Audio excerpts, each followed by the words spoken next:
here in Alice Springs, where the Northern Territory Government has just started a trial of open speed limits on the Stuart Highway. Let's see what it's about. The Open Limits trial is on a 200km stretch of the Stuart Highway that starts north of Alice Springs and finishes at Barrow Creek. Other parts of the road are signposted at 110 or 130 km an hour, helping drivers to cover vast distances in reasonable time. Cars feel different at 160 km an hour, and speeds like this certainly require adjustment from drivers.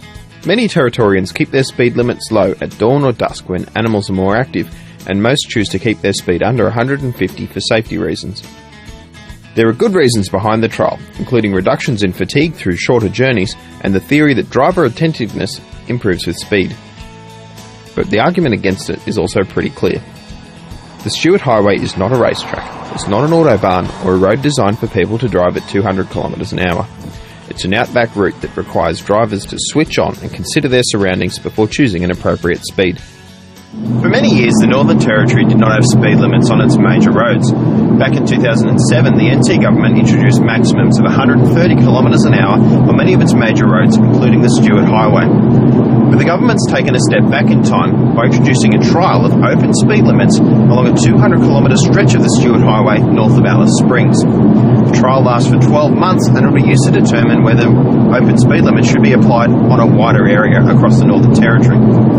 Now, the NT government says that there has been no speed-related fatalities on the stretch of road in the last 10 years, and that it is suitable for a trial of this kind. So we've come up here in a regular car, a Mazda 3 hatchback, one of Australia's best-selling cars, to see what it's like to drive at open speed limits with a normal driver in a normal car on regular Australian roads. And we're just hitting the speed change now, which is signified not with a number, but by a big black circle that has a strike through it that tells you you're now in a derestricted zone. So let's open it up a bit. So the car's doing about 110 now,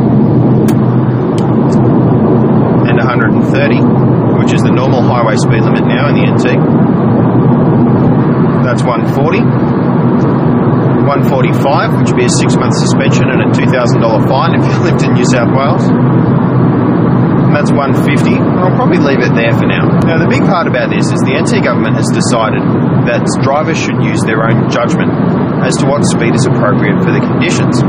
Now, I interviewed a bloke this morning who did 250 kilometres an hour in his Aston Martin, which is a lot of speed by any stretch of the imagination. And for my opinion, it's probably a little bit too fast on a public road.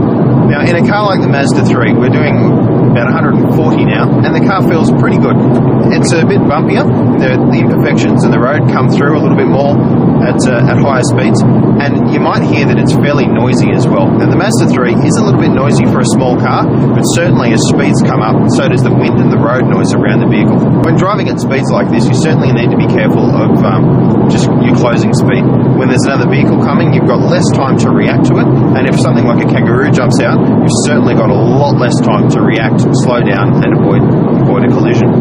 As for the question of long-distance driving in the Territory, open speed limits just might be the answer that residents and road authorities have been looking for.